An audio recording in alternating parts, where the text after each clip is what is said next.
Wala pa ring mala itong si Doc RJ kung kahit nagkaroon ng pagkakataon nitong si Zoe na kausapin ng kanyang ama dahil sa pag-akala nga nitong hindi na magigising. Itong sinabi niya na mabuti na lamang daw at hindi natuloy ang clinical trial na pupuntahan dapat niya. Hindi na dapat daw malaman ni Doc RJ ang kanyang mga memory na nawala. Ayaw din niya na malaman niya ang sekreto. Hindi dapat matuklasan ang sekreto hanggang sa mapatingin niya itong si Zoe at pagdilat nga nitong si Doc RJ ay nagulantang siya dahil sa pag-aakala niya big siya nitong si Doc RJ. Ngunit hindi agad nagsasalita itong si Doc RJ. Agad-agad kay kinausap ni Annalyn ang kanyang ama. Ngunit sinabihan naman siya nitong si Zoe na huwag mo nang gulahin ang pag-iisip ng kanyang ama dahil kailangan pa niyang i-process ang mga nangyayari. Kailangan pa niya ng pahinga. Ay takot si Zoe na baka nga bumalik na ang alala ng kanyang ama at baka nga mabisto na siya. Yun ang kinakatakutan niya. Subalit hindi na nga niya mapipigilan ang katotohanan.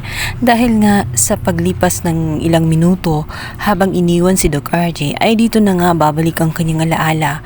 Naalala ni Doc RJ ang huling away nila nitong si Moira kung saan nagduda siya na hindi niya anak itong si Zoe. Nagtalo sila ni Moira. Sinabi nito na kailangan sabihin na niya kung sino talaga ang si Zoe.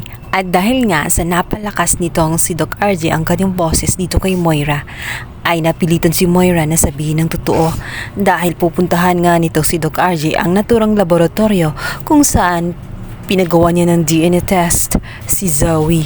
Ngunit noon ayaw sabihin ni Moira kung sino talaga ang ama. Pupunta na dapat siya sa naturang laboratory.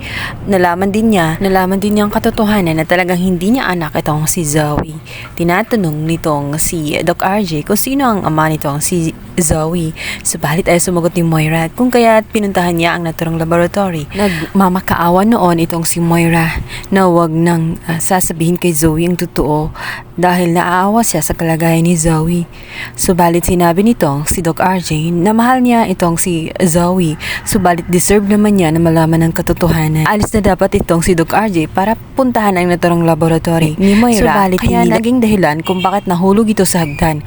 Ngayon malinaw na sa kanya ang lahat na si Moira ang dahilan kung bakit nahulog siya sa hagdan dahil tinulak siya nitong si Moira na siyang naging dahilan kung hanggang ngayon ay nagka-amnesia siya at ngayon lang niya ulit naalala ang lahat dahil sa muling nabangga ang kanyang ulo. Ang kinakatakutan nitong si Moira at nitong si Zoe kung saan lalantad na ang katotohanan dahil wala nang may tatago sapagkat bumalik na nga ng tuluyan ang mga alaala ni Doc RJ na matagal na at ilang taon na nawala dahil sa kanyang pagka-amnesia. Ngayon ay matutuldakan na rin ang mga kagaguhan nitong si Moira.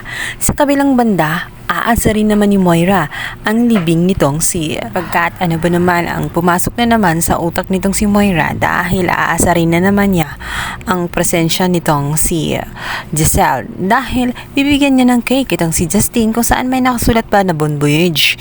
Kaya naman hindi natuwa itong si Annalyn. Sa daanan pa lamang ay hinarang na siya nitong si Annalyn kung kaya't natapon nga ang cake na kayang daladala. At ay napatanong naman itong si Annalyn, ano ba daw ang nasa isip niya?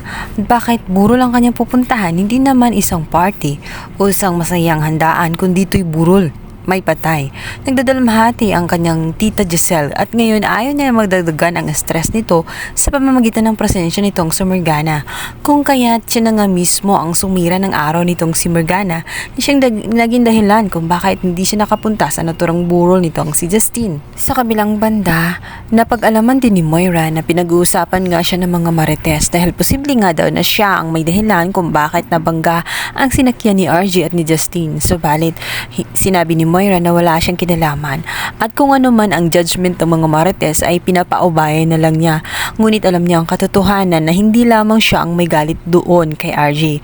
Kung kahit natitiyak niya na hindi siya, maaaring si Doc Carlos ang gumawa nito at hindi nga siya nagkamali. Maya-maya pa ay tumawag na dito sa kanya at sinabing nagbuti umano ang kanyang ginawa dahil umayon sa kanyang mga pabor ang mawala na nga itong si Justine at nagwagi ang kanyang mga plano na bigyan umano si Moira ng malaking pabor dahil si Justine ay nawala.